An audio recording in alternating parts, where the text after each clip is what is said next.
매일 성경과 함께하는 오늘의 큐티 시간입니다. 7월 20일 오늘의 말씀은 예레미야 7장 1절에서 15절입니다.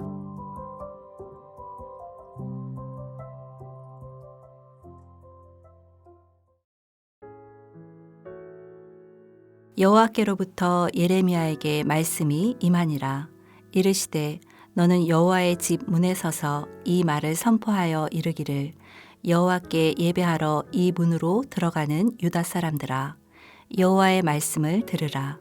만군의 여호와 이스라엘의 하나님께서 이와 같이 말씀하시되 너희 길과 행위를 바르게 하라. 그리하면 내가 너희로 이곳에 살게 하리라. 너희는 이것이 여호와의 성전이라 여호와의 성전이라 여호와의 성전이라 하는 거짓말을 믿지 말라. 너희가 만일 길과 행위를 참으로 바르게 하여 이웃들 사이에 정의를 행하며 이방인과 고아와 과부를 압제하지 아니하며 무죄한 자의 피를 이곳에서 흘리지 아니하며 다른 신들 뒤를 따라 화를 자초하지 아니하면 내가 너희를 이곳에 살게 하리니 곧 너희 조상에게 영원 무궁토록 준 땅이니라. 보라, 너희가 무익한 거짓말을 의존하는도다. 너희가 도둑질하며 살인하며 간음하며 거짓 맹세하며 바알에게 분향하며 너희가 알지 못하는 다른 신들을 따르면서 내 이름으로 일컬음을 받는 이 집에 들어와서 내 앞에 서서 말하기를 우리가 구원을 얻었나이다 하느냐. 이는 이 모든 가증한 일을 행하려 함이로다. 내 이름으로 일컬음을 받는 이 집이 너희 눈에는 도둑의 소굴로 보이느냐. 보라, 나 곧 내가 그것을 보았노라. 여호와의 말씀이니라. 너희는 내가 처음으로 내 이름을 둔 처소 실로에 가서 내 백성 이스라엘의 악에 대하여 내가 어떻게 행하였는지를 보라. 여호와의 말씀이니라. 이제 너희가 그 모든 일을 행하였으며 내가 너희에게 말하되 새벽부터 부지런히 말하여도 듣지 아니하였고 너희를 불러도 대답하지 아니하였느니라.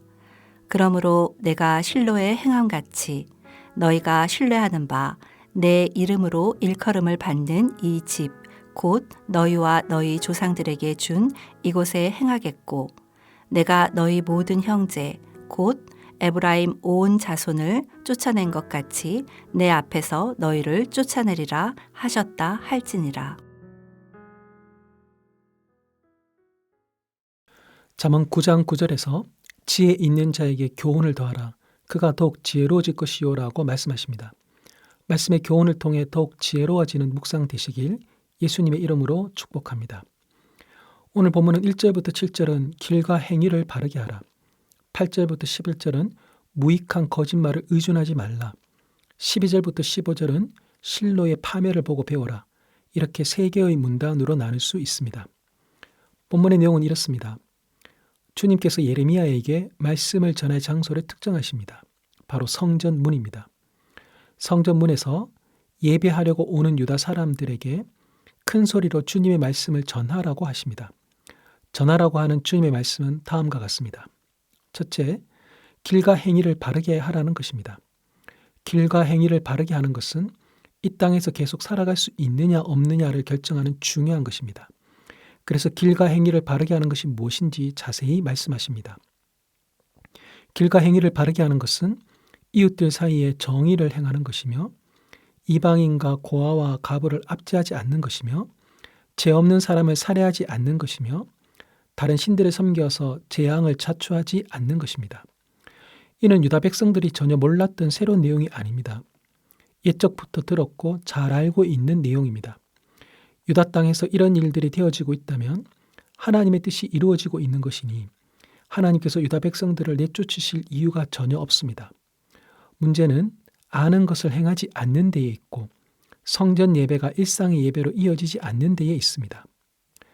만일 유다 백성들의 말처럼 예루살렘 성전이 여호와의 성전이라면 그 성전을 방문하고 예배하는 자들은 여호와를 만날 것이고 여호와의 뜻이 무엇인지 알게 될 것이고 그것이 그들의 생활과 행실로 이어질 수밖에 없는데 예루살렘 성전을 방문하여도 아무것도 변하지 않는 그들을 볼 때에 예루살렘 성전이 여호와가 계신 여호와의 성전이라는 것은 거짓말이니 믿지 말라고 하십니다.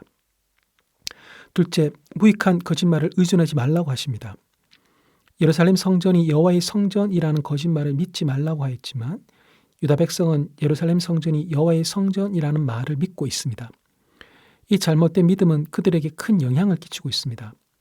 도둑질하고 살인하고 간음하고 거짓 맹세하고 바알에게 분향하고 알지 못하는 다른 신들을 따르는 등 십계명에서 금한 일들을 거침없이 행함에도 불구하고 유다 백성은 예루살렘 성전에 와 있다는 이유만으로 그들의 죄에 대한 하나님의 진노로부터 구원받았고 안전하다고 착각하고 있습니다.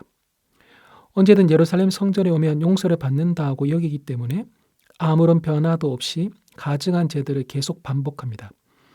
그러다 보니 예루살렘 성전이 여호와가 계신 성전이 아니라 도둑들이 숨어들어 면죄부를 받는 곳이 되어 버렸습니다.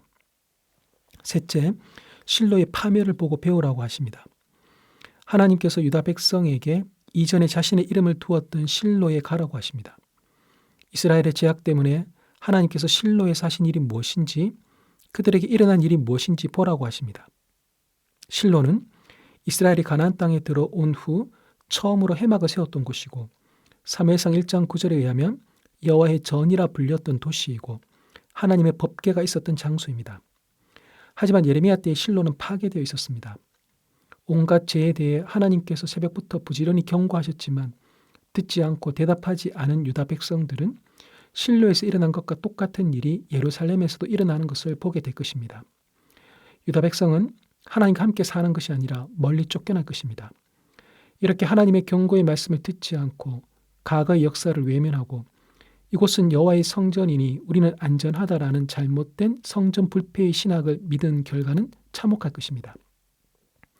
하나님은 어떤 분이십니까? 하나님은 유다 백성들에게 시선을 돌리라고 말씀하십니다. 성전만 바라보며 성전 마당만 밟는 것에 의미를 두지 말고 그들의 생활과 행실이 하나님의 백성다운지를 보라고 하십니다. 신앙생활은 성전을 방문했으니 할 일을 끝냈다로 끝나지 않고 일상과 긴밀히 연결되어 거룩의 열매를 맺는 데까지 이어져야 합니다. 성전에서 진정으로 하나님을 만난 사람은 일상의 삶에서도 하나님과 동행하기를 바랄 것입니다. 교회에서도 일상에서도 하나님과 함께 하십니까? 하나님과 함께 하는 것이 생활과 행실에서 드러나고 있으십니까? 거듭된 종교 생활에도 불구하고 약하고 연약한 이웃에 대한 관심과 사랑이 커져가지 않는다면 잘못 가고 있는 것입니다. 유다 백성이 실로의 교훈을 받지 못한 것처럼 우리 역시 예루살렘의 교훈을 받지 못하고 있는 것은 아닌지 주의하여 살펴야 할 것입니다. 본문이 우리에게 주시는 교훈은 무엇입니까? 부름받은 유다 백성들이 세상을 변화시키는 것이 아니라 세상을 더 혼탁하게 만들고 심지어 하나님의 성전마저 도둑들이 숨는 곳이라는 오명을 얻게끔 만듭니다. 이들이 손을 대는 곳마다 생명 역사가 일어나는 것이 아니라 죄의 역사와 열매만이 가득합니다. 하나님의 백성들로 인해 세상에 소망이 가득한 것이 아니라 오히려 절망만이 가득합니다. 빛을 비추라고 부름받은 존재가 빛을 꺼버리고 어둠만 더 짙게 만듭니다. 거룩을 보여야 할 공동체가 상상도 못할 죄를 범하는 온갖 죄의 전시장이 되어버립니다. 문제는 이런 일이 당연시 되는 것입니다. 원래 그랬고 그런 존재밖에 되지 않는다고 기대를 저버리는 것이 문제입니다. 만만치 않은 시대에 하나님의 백성으로 부름을 받았습니다. 한 번에 모든 것을 다 회복할 수는 없습니다. 다만 포기하지 마십시오. 말씀을 따라 묵묵히 걸어가십시오. 그 믿음의 한 걸음으로 인해 세상은 다시 하나님을 보며 소망을 갖게 될 것입니다. 기도하겠습니다. 하나님, 저의 생활과 행실을 바르게 하겠습니다. 무익한 거짓말을 의존하지 않겠습니다. 실로와 예루살렘의 파멸을 보고 배우겠습니다. 하나님과 동행하며 하나님의 눈과 발이 향하는 곳에 저도 따라가겠습니다. 약하고 연약한 이웃을 배려하고 돕겠습니다. 교회를 향한 기대가 없는 이 시대에 말씀을 따라 묵묵히 걸어가며 다시금 하나님의 이름이 영광 받는 데에 저의 삶을 드리겠습니다. 예수님의 이름으로 기도합니다. 아멘.